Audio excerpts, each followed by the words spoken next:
വീട്ടിലേക്ക് വന്നിട്ട് റോഷ ഈ ഒരു ഉൽപ്പന്നം നമുക്ക് വാങ്ങിക്കഴിഞ്ഞാൽ നിങ്ങൾക്ക് 2,16,000 രൂപ കിട്ടുമെന്ന് പറഞ്ഞു. ഞാൻ പറഞ്ഞു ഞൊട്ടെന്ന് പറഞ്ഞു.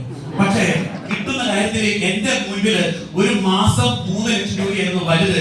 പക്ഷേ 2.5 വർഷം കഴിഞ്ഞ് കൊറോണ കഴിഞ്ഞ് തിരിച്ചു വന്നപ്പോ ഈ ഷെരീർ മുഹമ്മദ് എന്ന് പറഞ്ഞ ഓട്ടോറിക്ഷ ഡ്രൈവർ ആഴ്ചയിൽ 2,16,000 രൂപ കിട്ടിയപ്പോ ഞാൻ ഞെട്ടിപ്പോയി. പ്രിയപ്പെട്ടവരെ, മനസ്സിലാക്കേണ്ടത് ഇത്രയേ ഉള്ളൂ.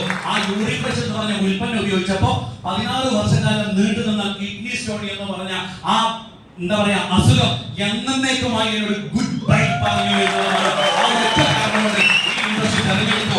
6 മാസക്കാലം വാച്ചിങ് നോക്കാതെ ഓടി 6ാമത്തെ മാസം ലീവിന് വന്നായിരുന്നു. 6ാമത്തെ മാസം എന്റെ ഖത്തറിലെ ജോബിനോട് ഞാൻ ഗുഡ് ബൈ പറഞ്ഞു. റിസൈൻ ചെയ്ത് ഇന്ന് ഫുൾ ടൈം കരിയറായിട്ട് ഏറ്റെടുത്തിരിക്കുകയാണ്. പറയാൻ ഇത്രയേ ഉള്ളൂ, 2024 വരെ കടന്നുപോയി.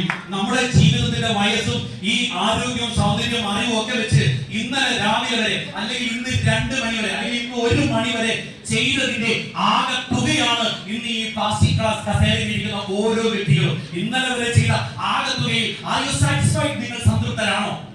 സഹോദരത്തില്, സുഹൃത്തുക്കളുടെ വഴിയിൽ വീട് ആരോഗ്യമൊക്കെ സംതൃപ്തരാണ്. ഏറ്റവും കൂടുതൽ സമയം ചെലവഴിച്ചത് പണത്തിന് വേണ്ടിയായിരുന്നു. നമ്മൾ ആ പണത്തിന്റെ കാര്യത്തിൽ നിങ്ങൾ സന്തോഷന്മാരാണോ എന്ന് ചോദിച്ചാൽ പറയാൻ പറ്റും. മനസാക്ഷിയോട് ചോദിക്കുക.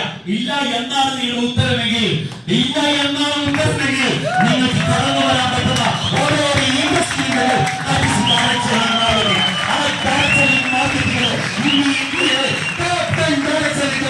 എന്ന് നിങ്ങൾ 4-5 രീതിയിലുള്ള സ്മാർട്ട് ഫോണിലേക്ക് കുത്തിനോക്കി കഴിഞ്ഞാൽ നിങ്ങൾക്ക് 10 നമ്പർ പണി വരും. അതെ, ഏറ്റവും നമ്മൾ പേര് മാറുന്നോക്കെ നിങ്ങൾക്ക് ഈ കമ്പനിയുടെ പേര് കാണില്ല.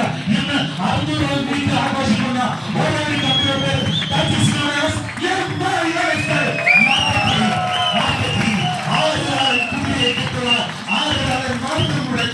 ഇല്ല.